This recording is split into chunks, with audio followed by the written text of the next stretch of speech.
পুরুষ তুমি ছুঁতে চাইলে এমনিভাবে ছোঁবে। এই যে বাসে, ট্রেনে, রাস্তাঘাটে ভিড়ের ঠেলাঠেলিতে তুমি আমায় ছুঁয়ে দাও, তাতে আমার কোনো আপত্তি নেই। এমন তো কতবার হয়েছে, কতজনে কতভাবে তাকিয়েছে, ছুঁয়েছে। একবার জানো কি হলো? তখন বয়সটা বেশ অল্প। কলকাতায় লোকাল ট্রেনে চেপেছি, একটাই মাত্র স্টেশন মাঝে, কিন্তু একেবারে চাপাচাপি ভিড়। কোনো রকমে ট্রেনে পা রাখতেই ট্রেন ছেড়ে দিল। আমি ঝুলছি ট্রেনের বাইরে, কোনো রকমে লোহার একটা রড ধরে আছি, কিন্তু ঘাম ঘাম হাতে তাও পিছলে যাচ্ছে।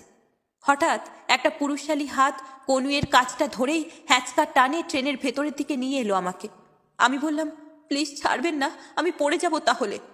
ছাড়ছি না, ভয় নেই। ভয় ছিল না আর। আরেকবার সেবার গায়ে জ্বর, মাথা কি ঘুরছিল। চট করে হোস্টেল থেকে বাড়ি যেতে খুব ইচ্ছে হলো। ট্রেন নেই, কোনো ভালো বাস নেই। ঝরঝরে একটা বাস যা পেলাম উঠে পড়লাম। তিলার্ধ জায়গা নেই বাসে। আমি গায়ে জ্বর নিয়ে ধুঁকছি দরজার কাছটায়। পিঠের ওপরে হাত পড়ল।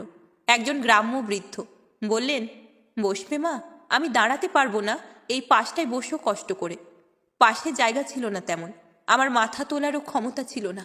রীতিমতো ওনার পায়ের ওপরে বসে পড়লাম। জানলার হাওয়া চোখে মুখে লাগলো।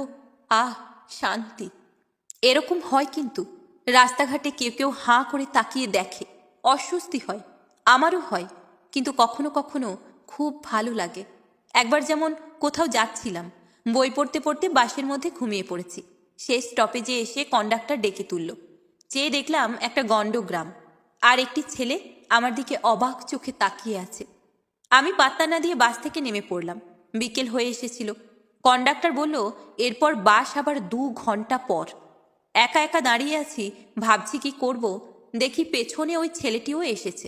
এখানে একটা দোকানে আমার বাইক রাখা থাকে, আমি পৌঁছে দেব? না না, কি দরকার, ভয় নেই, বাড়ি অবধি পৌঁছে দেব। পরের বাস আস্তে আস্তে রাত।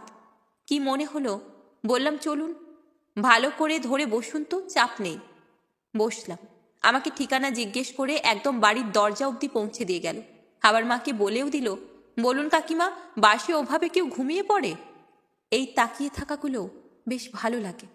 তারপর কেউ যদি এমনি এমনি আদর করে, ধরো অচেনা কেউ, আমার তাও ভালো লাগে। তখন সন্তান সম্ভবা আমি। দুর্গাপুজোয় লাইনে দাঁড়িয়ে অষ্টমীর প্রসাদ নিচ্ছি, খুব গরম, হাঁসফাঁস করছি। এক 40 এগিয়ে এলেন, একটা প্লাস্টিকের চেয়ারে আমায় বসিয়ে ভোগ নিতে গেলেন। একটু পরে এসে ভোগের খিচুড়ি, পায়েসের প্লেট আমার হাতে দিলেন। যাবার সময় গালে আলতো ছুঁয়ে বললেন, এই অবস্থায় অত রোদে কেন দাঁড়ালে?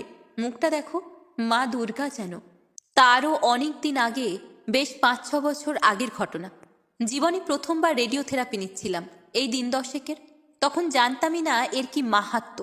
ব্যাঙ্গালোরে থাকি, বিদেশ বিভুঁইয়ে বদনাম করার লোক পাওয়া যায়, পাশে থাকার লোক কম।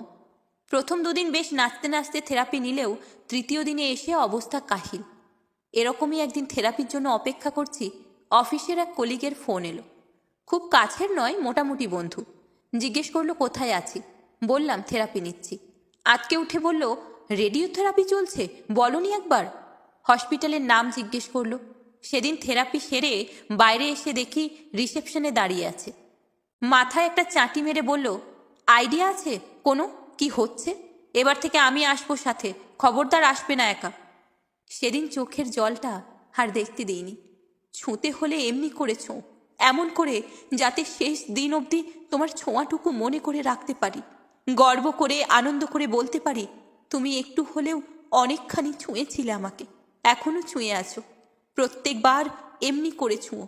সত্যি বলছি, আমার ভালো লাগে, আমি কিচ্ছু মনে করি না।